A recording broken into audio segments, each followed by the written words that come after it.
Praise the lord. ఈ దినము కొరకు సిద్ధపరచబడిన దేవుని వాక్యం చదువుకుందాం. శ్రద్ధగా ఆలకించగలరని మనవి. గలతీలకు రాసిన పత్రిక 6వ అధ్యాయము 8వ వచనం చదువుకుందాం. ఎలాగనగా తన శరీరేచ్ఛను బట్టి విత్తువాడు తన శరీరము నుండి క్షయమును పంట పోయును, ఆత్మను బట్టి విత్తువాడు ఆత్మ నుండి నిత్య జీవమును పంట పోయును. ప్రభునందు ప్రియులారా, ముందుగా మీకు హృదయపూర్వక వందనములు తెలియచేస్తూ ఉన్నాను. పౌలు భక్తుడు విత్తనముల గురించి, పంట గురించి మాట్లాడటానికి ముందుగానే శరీర కార్యాల గురించి కూడా మాట్లాడుతూ ఉంటాడు. శరీర కార్యాలు స్పష్టమైనవి అవివనగా జారత్వము, అపవిత్రత, కామాతురత, ఇవన్నీ కూడా ఒక లిస్టు చెప్తాడు. అంటే ఒక చెట్టు మొలిచి పెరిగి ఫలించాలంటే మొదట భూమిలో విత్తనం నాటబడాలి. అదందరూ తెలిసిన విషయమే. ఆ విత్తనము, అలా నాటబడిన విత్తనం మొలిచి పెరిగి చెట్టు అవుతుంది. ఆ చెట్టు ఫలాన్ని ఇస్తుంది. ఆ ఫలం మంచి ఫలమా చెడ్డ ఫలమా అనే వివేచించే మనస్సు దేవుడు మనకిచ్చాడు. అలాగే ఇక్కడ ఆత్మీయంగా ఆలోచన చేస్తే ఈ తలంపు మన ఆత్మీయ జీవితంలో కూడా కలిగి ఉండాలి. ఏమిటది? ఆయన పిల్లలమైనటువంటి మనం, దేవుని పిల్లలమైనటువంటి మనం ఆత్మీయ ఫలాన్ని, మంచి ఫలాన్ని దేవునికి ఇస్తున్నామా లేదా చెడ్డ ఫలం, శరీర కార్యాల? శరీర కార్యాలతో అంటుబట్టిపోయి దేవునికి ఆయాస పెడుతున్నామా, ఆత్మఫలంతో దేవుని ఆనందింపచేస్తున్నామా అనేది మనం ప్రశ్న వేసుకోవాలి. పిల్లలు చాలామంది ఆత్మఫలమును పొందుకోవాలని అనుకుంటారు, కానీ ఎలా పొందుకోవాలో తెలియదు.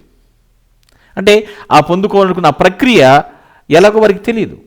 కానీ బైబిల్ సెలవిస్తోంది, దేవుని ఆత్మ మనలో నివసిస్తే మనం ఆత్మ స్వభావం గలవారిం అవుతాం. పరిశుద్ధాత్ముడు మనం నివసించాలి. అంటే ఆత్మఫలం పొందుకోవాలి అనుకుంటే పరిశుద్ధాత్ముడు మనలో ఉండాలి. This is the first qualification. పరిశుద్ధాత్ముడు మనలో ఉండాలండి ఖచ్చితంగా. అప్పుడు ఏం చేస్తాడు పరిశుద్ధాత్ముడు? విత్తబడిన దేవుని వాక్యం ఉంది చూశారు, ఈ విత్తబడిన దేవుని వాక్యం ఫలించేటట్లు చేస్తాడు. పరిశుద్ధాత్ముడి కార్యం అది. అంటే మన జీవితంలో ఆత్మఫలం ఫలించేటట్లుగా ఏం చేయాలంటే దేవుని వాక్యాన్ని ధ్యానించాలి. Meditate the word of God. ఆ వాక్యాన్ని ధ్యానిస్తూ ఉండాలి. పరిశుద్ధాత్మకు మనం లోనైపోతాం. శరీర కార్యాలకు దరి చేరనివ్వం. అలా లేదు అంటే పరిశుద్ధాత్మకు మనం లోను కాకపోతే, వాక్యాన్ని ధ్యానించకపోతే ఏం జరుగుతుందో తెలుసా అండి?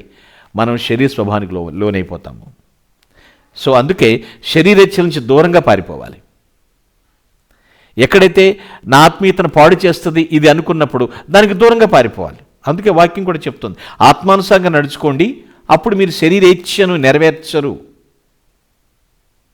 ఎప్పటికప్పుడు అదే చేసుకోవాలి.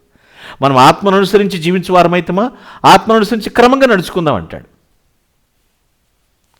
ఎప్పుడు ఈ శరీరాశల్ని నెరవేర్చుకోవాలనుకుంటే దేవునికి మంచి ఫలాన్ని ఇవ్వలేమండి.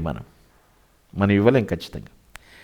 పైగా ఈ శరీర కార్యాలు అనగా శరీరంతో చేసేటువంటి చెడ్డ కార్యాలు నరకానికి మార్గాలు.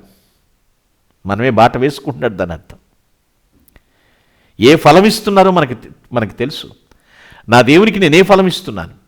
ఆత్మఫలమా, మంచి ఫలమేనా, లేదా చెడ్డ ఫలం ఇస్తున్నాను? ఆయన సంతోషిస్తే మనకు నిత్యము సంతోషమే. విత్తనం లోపలుంది, వాక్యం అనే విత్తనం ఉంది. అది మొలకెత్తాలి, ఫలించాలంటే విత్తనం కంటే ముందు పరిశుద్ధాత్ముడు మనలో ఉండాలి. మొలకెత్తింపచేస్తాడు, ఆత్మఫలం దేవునికి అందింపచేస్తాడు. అట్టి ఆత్మఫలంతో ఆనందిస్తూ ప్రభుని ఆరాధించుదుము గాక.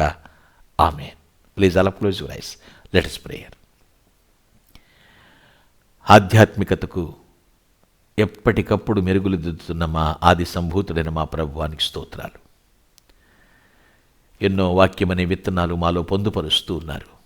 అవి మొలకెత్తాలి, మంచి ఫలాలు మీకు అందించాలని మేము ఆశపడుతూ ఉండగా ఆశను నెరవేర్చు దేవుడు నాయన, నీకు స్తోత్రాలు. మా ఆలోచనల ప్రకారం నడిపించు దేవుడు కాదు, నీ ఆలోచనే స్థిరపరచు దేవుడుగా ఉన్నావు. చెడ్డ ఫలాన్ని తీసివేసి మంచి ఫలం అందించేటువంటి ప్రయోజకులుగా మమ్మల్ని తీర్చిదిద్దమని ప్రభుని క్రీస్తు పేరట ప్రార్థించి స్తుతిస్తున్నాను పరమ తండ్రి. Amen. Glory to God. Thank you one and all. May God bless you. Thank you.